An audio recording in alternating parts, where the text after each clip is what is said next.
Summary of Braving the Wilderness by Brené Brown. Introduction. If you want to feel alone, you only have to look at social media. Although technology was intended to bring us together, it often pushes us further apart. Maybe you feel alienated from your family and friends, all of whom are divided by polarizing political opinions. Maybe you've noticed that social media feels shallow, with everyone desperately clamoring for validation and attention. Or perhaps you found yourself posting happy pictures on Instagram when you know that, deep down, you don't have one real friend you could call. All of us have struggled with these feelings at one time or another, and because loneliness is so powerful and so stigmatized by our society, we often find ourselves making unwise choices in an attempt to appear that we're a part of a group. However, the author argues that we can never use other people to truly fill the hole inside. Instead, if we want to feel complete, we must brave the wilderness of our own hearts and souls and learn how to be whole on our own. Over the course of this summary, we'll explore the author's Wilderness Survival Guide.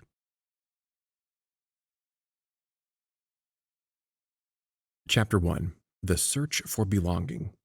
When people are asked what they're most afraid of, many people say spiders, heights, or the dark. But many others say they're most afraid of being alone. And whether we admit it or not, at the core, this is a universally human fear.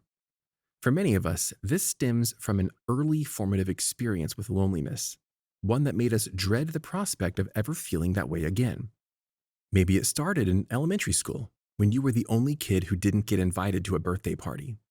Maybe you were crushed by the awkward humiliation of standing beside a table with your lunch tray, asking, "Can I sit here?" only to be turned away. Maybe you experienced some form of racism or sexism that left an indelible print on your young heart. Sadly, the author has experienced every one of these scenarios I just described. And just as you might expect, these experiences had a powerful impact on her emotional development. From an early age, simple facets of her identity, like her name and the color of her skin, proved divisive. When she was only 4 years old, she felt keenly out of place in both white and black circles, and this lack of belonging generated a core shame that haunted her for years. It got even worse when she didn't make the cheerleading team in high school, when she starved herself and attempted to modify her body, her name, her identity, in a desperate effort to fit in. As you might expect, these are heavy feelings to carry at such a young age, and so she began abusing alcohol in high school and as a young adult. Fortunately, however, a silver lining came when she accepted that she needed help and attempted to get on a path to recovery. But although this is typically a hopeful and definitive moment in a person's life, the author's path to recovery wasn't quite so optimistic because, once again, she didn't fit in. The sponsors at Alcoholics Anonymous noticed that her alcoholism and her obsession with unhealthy codependent relationships were inextricably linked. So, she was rejected from Alcoholics Anonymous. Yeah, that's right, and pushed into the direction of another support group, Codependence Anonymous. But once again, a support group that should have offered help and hope proved to be a place of pain and rejection. Because although people aren't commonly rejected from support groups, the author found herself being excluded from not one, but two. Yet again, even at her lowest, she wasn't the right fit for a group. She wasn't the right fit for a group anywhere.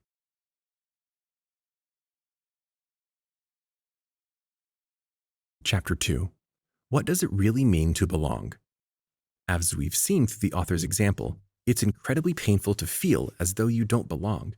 Human beings are social creatures. We crave the comfort of conformity, of being surrounded by a pack. We want to fit in rather than stand out. But the author's own experience has taught her that fitting in is actually the opposite of belonging. When you first hear that statement, it might sound a little wacky. After all, isn't fitting in the same thing as belonging? The author argues that, actually, nothing could be further from the truth. And that's primarily due to a little thing called imposter syndrome, a mental health condition which affects a whopping 70% of all people. The Harvard Business Review defines imposter syndrome as a collection of feelings of inadequacy that persist despite evident success.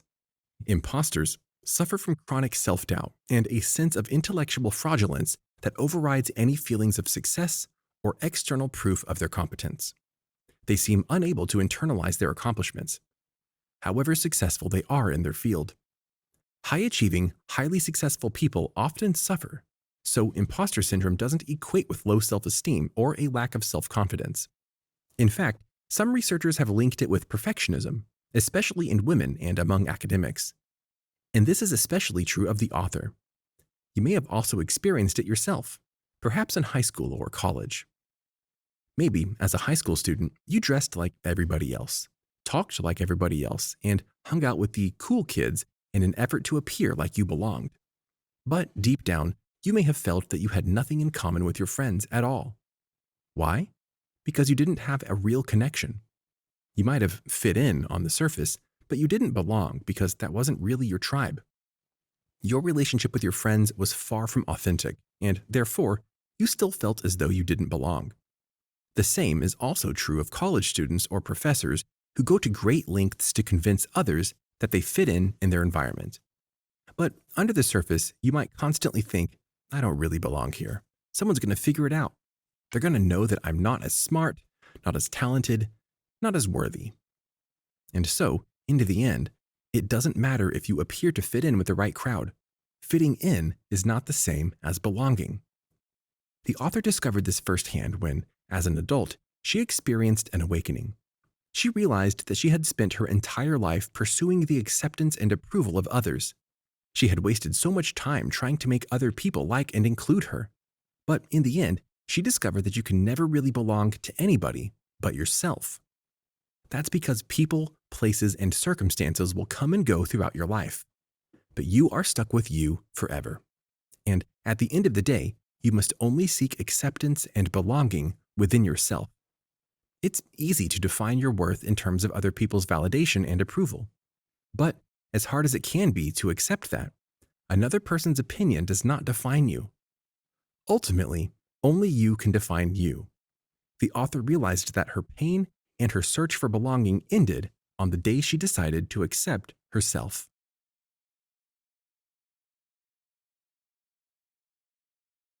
Chapter 3. The Metaphorical Wilderness. As we progress throughout this book, you may be wondering why the author chose to entitle her work Braving the Wilderness. What does the wilderness have to do with belonging? Especially when there is no hiking or travel anywhere within this story. But the title stems from the fact that Brown finds inspiration in the concepts of metaphorical wilderness. When you think about it, the concept of the wilderness is both exciting and terrifying because it is vast and empty. In the wilderness, you are left with nothing but yourself and a wide open terrain. And if you're afraid of being alone, or afraid to become alone, the concept of being on your own in a vast wilderness might be the scariest thing in the world. But the author posits that that's exactly why we must brave the wilderness. Because if we want to truly accept ourselves and find peace, we have to be willing to face that emptiness. We must stand vulnerable, alone, and accepting of ourselves. We must learn to be okay with being on our own. That's why the author invites every reader to consider their own personal wilderness. It may look different for everyone, but one thing is for certain. We all have our own wilderness to face. So what's yours? Maybe you need to go and get comfortable with going out and doing activities on your own. Have you been waiting to find your tribe before you go to the movies, go for cocktails, or try a nice restaurant? In this case, your wilderness might be doing those things alone. It might be difficult at first, and you might worry that you will look lonely or pathetic for being on your own. But the truth is that there's something empowering about being comfortable with your own company. Many people are so afraid of being alone that they spend time with people they don't even like just to look like they have friends. And this is another sad example of trying too hard to fit in or belong. So don't fall into that trap.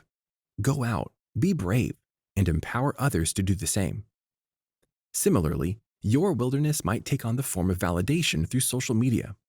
Maybe you constantly find yourself posting pictures and judging your self-worth by the number of likes, followers, and comments you get. When a lot of people engage with your posts, you feel great. And when they don't, you feel like you're the scum of the earth. But seeking digital validation is no different from trying to fit in with a group of kids who will never accept you. The approval of strangers on the internet does not define you, and it doesn't mean you belong. That's because you belong to yourself, not to your Instagram profile. However, facing these truths can be scary. Even if they aren't true, we sometimes find a sense of comfort in the lies we tell ourselves about belonging and identity. So, relinquishing those ideas can be tough. And that's why the author contends that you need some survival skills for your journey into the wilderness. You can think of this book as your survival guide, but you're going to need a few extra things. And through her own experience in the wilderness, Brown has learned that there are a few key traits you must cultivate if you want to brave your own emotional wilderness. For starters, you have to be willing to be vulnerable and embrace painful truths. Neither of these things are easy to do, but they are absolutely critical if you want to grow as a person. It's also important that you give yourself the freedom to be goofy and free. When we're trying to fit in and belong to other people, we often neglect to give ourselves this freedom because we're afraid of what others will think. But you can't truly belong to yourself if you're afraid to be honest with yourself. So embrace your own authenticity. Do what makes you feel like you, even if it isn't cool. And lastly, it's important to develop your sense of trust. This can be a tough one if you've spent your life trying to fit in, because at the core, fitting in is about conformity and hiding who you are. Imposter syndrome can also make it difficult to trust because you fear that others will out you as being fake or realize that you don't belong. This, in turn, makes it difficult to open up and form trusting connections with others.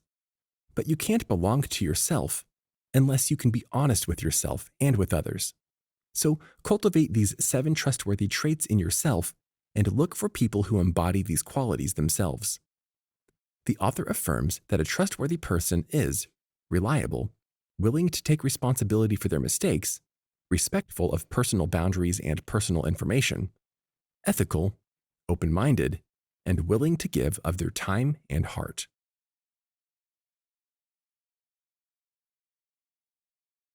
Final summary. Feeling like you don't belong is painful. Rejection can often haunt us for our entire lives, and if we're not careful, we can internalize our experiences with rejection until we come to view them as a part of our identities. This, in turn, can make us desperate to belong, so desperate that we become inauthentic and disconnected from ourselves. And that's exactly why Brené Brown believes that we must surrender that search for belonging.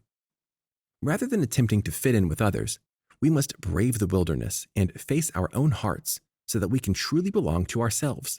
Because, as the author has seen through her own painful firsthand experience, fitting in is not the same as belonging, and you can only ever truly belong to yourself.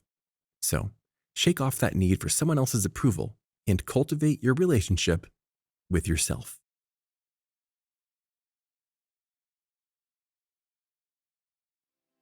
Did you like this audiobook summary? Click the like button now to support our channel and click subscribe if you want to get notified each time we post a new free audiobook summary on YouTube.